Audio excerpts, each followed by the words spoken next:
एक औरत की ताकत। एक शहर में सुरेश नाम का आदमी रहता था।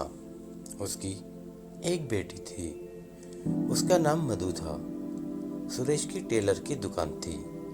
मधु भी उसका हाथ बटाती थी। उसके साथ में जैसे कि बटन टाकना, प्रेस करना आदि। एक दिन सुरेश ने मधु से कहा, अब तुम्हारी शादी की उम्र हो गई है और उसको भी अब सिलाई सीख लेनी चाहिए। तो मधु बोलती है कि उसको शादी नहीं करनी है, उसको यहीं उसके पास ही रहना है। तो सुरेश ठीक है कहकर चुप हो जाता है। धीरे धीरे मधु सिलाई भी करना सीख जाती है। एक दिन वो दुकान पर सिलाई कर रही होती है तो वहाँ प्रदीप आ जाता है। वो उसको देखकर पसंद कर लेता है और सुरेश से उसका हाथ मांग लेता है। तो सुरेश भी अच्छा लड़का देखकर हाँ कर देता है। दोनों की शादी हो जाती है और मधु अपनी ससुराल आ जाती है। कुछ महीने बाद वो गर्भवती होती है। वह एक बेटी को जन्म देती है और बहुत खुश होती है। तभी प्रदीप वहाँ आकर उसको बोलता है कि मुझे एक लड़का चाहिए था और तूने एक लड़की पैदा कर दी। वो कहती है, क्या यह भी तो हमारी बेटी ही है। वो कुछ नहीं सुनता और वहाँ से चला जाता है। फिर वहाँ सुरेश आता है और मधु उसे सारी बात बताती है। तो वो उसको बोलता है कि मैं प्रदीप को जाकर समझाऊंगा, तू परेशान मत हो। फिर वहाँ प्रदीप के पास जाता है और उससे बोलता है कि क्या हुआ, अगर लड़की है तो दोबारा में लड़का हो जाएगा। अभी तुम मधु और अपनी बेटी को घर ले जाओ। प्रदीप उसकी बात मानकर मधु को घर ले आता है। उसकी बेटी रोती और अगर मधु किसी काम में लगी होती तब भी वह उसको देखता नहीं था।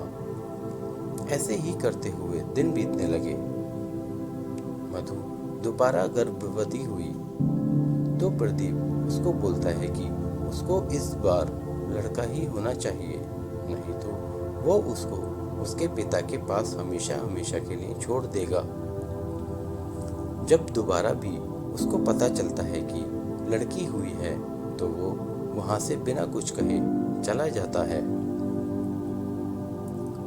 जब सुरेश को यह पता चलता है तो वो प्रदीप को समझाने उसके घर जाता है, पर प्रदीप उसकी कोई बात नहीं सुनता और उससे बोलता है कि अपनी लड़की और उसकी बेटियों को ले जाए, मेरा कोई संबंध नहीं इन दोनों से।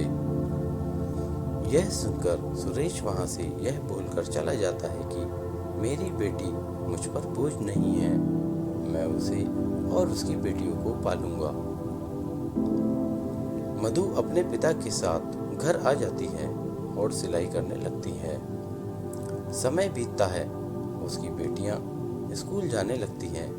मधु और उसके पिता जी तोड़ मेहनत करते हैं, पर एक दिन सुरेश इस दुनिया को छोड़कर चला जाता है और मधु अकेली रह जाती है।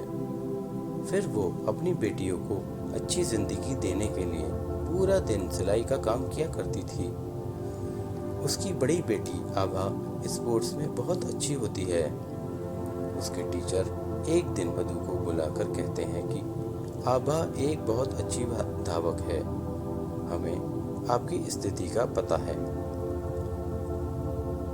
फिर भी आप उसका साथ देंगे तो वो बहुत आगे जाएगी। मधु यह सुनकर बहुत खुश होती है और अब पहले से ज़्यादा काम करने लगती है, जिससे वो आभा को अच्छे से रेस के लिए तैयार कर सके। वह दूध, फल, मेवे, पौष्टिक खाना सब आभा को टाइम से देने लगती है। उसका नतीजा यह हुआ कि मधु और आभा की मेहनत रंग लाई। आभा ने स्टेट लेवल चैंपियनशिप में प्रथम स्थान प्राप्त किया। उसकी फोटो अखबार में छपी।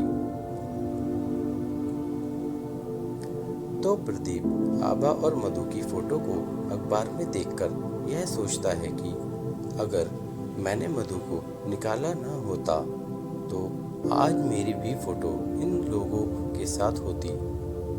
पर अब माफी मांगकर भी कुछ नहीं हो सकता था। इस कहानी से हमें यह सीख मिलती है कि आजकल लड़का और लड़की दोनों ही बराबर हैं। जो काम एक लड़का कर सकता है वह एक लड़की भी कर सकती है।